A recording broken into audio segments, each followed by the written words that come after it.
the bit of the Bitcoin bubble, right? Just right as things were going nuts. Okay, so so 3 stocks going crazy because of that, and the one that I really want to point out here is Square. Now, why am I talking about Square? I'm mentioning Square because Square just got the 9th bit license, right? So they're already in the news, and they got the 9th bit license, and their stock jumped again.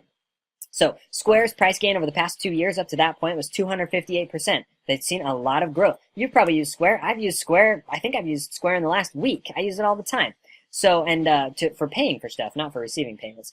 Price to earnings ratio 106. Awesome. So, what they're saying is they began accepting payment via Bitcoin more than 3 years ago at this point. So in 2014, they accepted Bitcoin. Now, this is really important. Look at this. Palmer, let's see, what is his title? BTIG's Mark Palmer downgraded the company to a sell. He says, "We believe Square's valuation already reflects emphatic and unimpeded growth while failing to factor in competitive credit-related macro risks that did not go away when some investors suddenly viewed its shares as a play on a trendy cryptocurrency." So, in other words, he was saying, we don't think that their stock is going to get any more valuable because this is just, cryptocurrency is kind of just a fatty thing. So, let's fast forward to today. Was it 7 or 8 months later? This is the stock price for Square. So he was admittedly close, somewhat close to being correct at the time, but a lot has changed. So let's see, what day did I say that was? November 30th. November 30th. Okay, November 30th, the stock was trading at about $39.22. Or maybe, let's say $40 or even $48 at that peak right there on November 24th.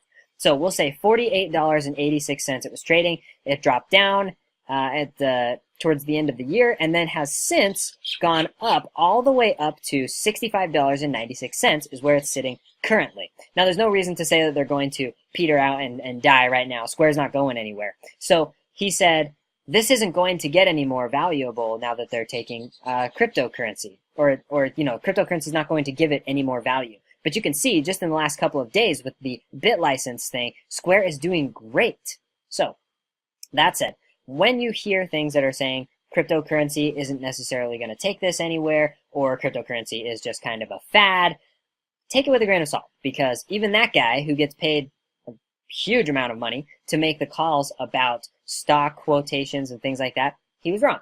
He's, they're like the weatherman. They can only be right so often, and sometimes you're just going to be wrong.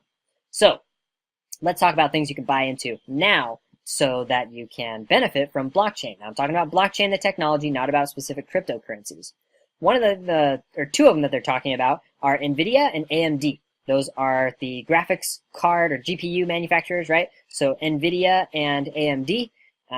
I've done a previous video where I talked about which one is a better one to buy. I can't remember at this point which one would be a better deal, because sometimes they do better than the other as far as the value and stuff like that. I believe, let's see here, AMD is currently trading for about $13.50, it looks like. Anyway, AMD is a lot cheaper than NVIDIA. Yep, now I remember. NVIDIA is more expensive per share, but overall they kind of seem to be winning the war, winning the battle between the two on GPU manufacturing.